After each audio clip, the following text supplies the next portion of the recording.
Definition बताई थी, क्योंकि मेरे ख्याल आसिम मुनीर ने बताया था कोई हार्ट स्टेट पे कोई अपना कहा था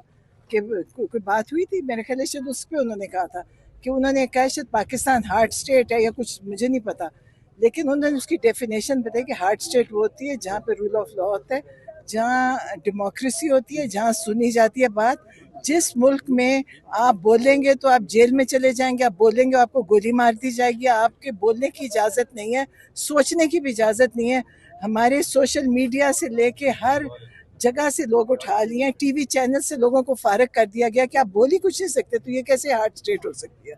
तो ये उन्होंने मजीद इसके बारे में मुरीद के वाक़ये के हवाले से कोई बात की, या उन्होंने कहा कि MNAs को आना चाहिए अदालतों में, प्लीज इसकी वजाहत भी नहीं, उन्होंने तो अपने MNAs के लिए कहा था कि उनके केसेस के लिए अदालतों में जाएं, अपना प्रेशर डालें ताकि उनकी तारीखें लगें और केस चले। Thank you so much. इस वक्त नौरीन आपा यहाँ पर मौजूद थी, जिन्होंने इस वक्त वजाहत कर दी है कि